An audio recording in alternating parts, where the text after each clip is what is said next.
All right. Good morning, everybody. How are y'all doing on this fantastic Tuesday? But before we get started, before we start the show, before we go any further, we've got to talk a little bit about how about them Cowboys? There you go. Whoa! What a game last night. Monday Night Football for the world to see. Center stage. Definitely prime time. Guess what happened? I'm just going to mention it in the most subtle of ways. Bam!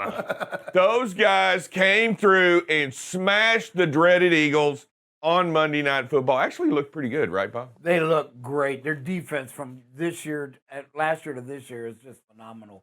Taking the ball away, beat what most of the local sports writers call filthy, not Philly, but the filthy Eagles. Man, it was neat because when they showed if you watched the beginning of the game last night, they showed some of the comments, the derogatory comments between both teams. Buddy Ryan's like, who the hell are the Cowboys? Yeah. Right? I mean, this is a hated rivalry that goes back 40, 50 years almost, right? Back in the 70s. And it's good stuff, right? It's okay to have a good, healthy rivalry, right? Because it makes it, to me, I think it makes it a little bit more fun, a little bit more exciting, and a little bit hitting a little bit harder, and it makes the victories a little sweeter, right? Doesn't it? It makes the victories just a little bit sweeter, and I'm telling you, last night was a sweet victory, but they're talking about another toilet paper shortage. Oh, no. You know how What will you do, Dave? They're talking about another toilet paper shortage. This time it's a little bit different. Costco announced yesterday that they are going to limit the purchase on some essential items, one of those items being toilet paper. And they're not blaming it to the supply of toilet paper. They're actually blaming it on the supply chain, that they're not able to get enough paper to the store. Not the fact that there's no paper out there. They're just having problems in it. And as we see, once again, another choke point on the supply chain, and another pinch, another, however you want to put it when you're talking about paper. But there's another choke point as we talk about some of the stuff that's making it difficult for everybody to get what they need. Have you tell me what you have missed, or that you have gone to the store and they just didn't have it of late?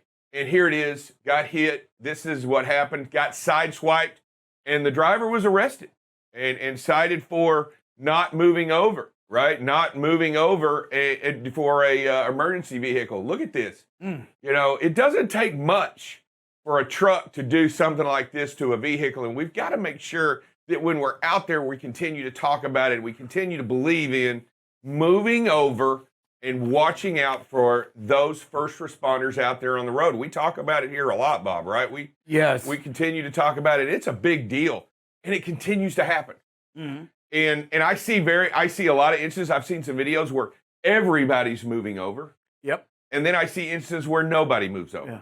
So I think as long as we continue to lead by example, and we remind people as we move over, I think that's going to help people do the right thing and make good decisions. As long as we continue to do that, we've got to continue to lead by example and make things happen. It's very important that we move over. It's very important that we give the respect to first responders. Bob, you always say when there's flashing lights up ahead, what's the first response? You just got to stop. Slow down and be prepared to stop. Fatalities. Correct. And prevention. We want to focus on prevention. What a great interview with Dana. But, one of the things he said stood out is, what's the best thing, when the driver asks, what's the best thing you can do is be safe, right? It's something we want here. And what that means to the BCB family and all drivers is protect life.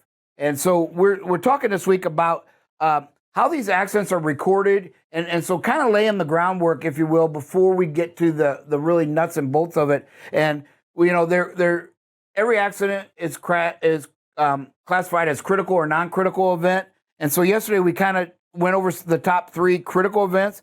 All right, then just some supporting numbers on the fatal crashes. That during this survey, 141,000 big trucks were involved in fatal crashes. Right.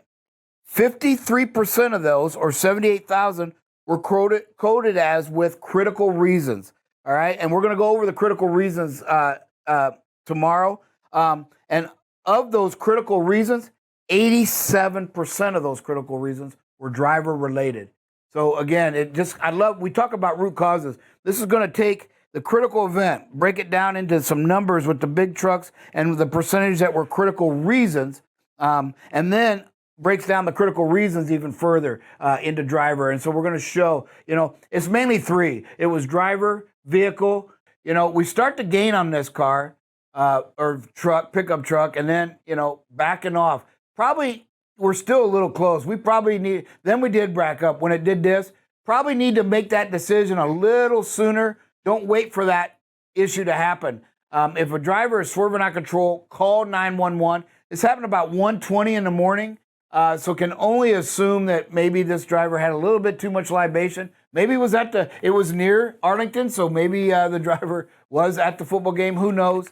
But again, clearly a danger to him or herself and anybody else that would be on the road at this time. Luckily, it was 1:20 in the morning. There was not a lot on the road. But as you can see, man, could you imagine if they'd have jumped that? No.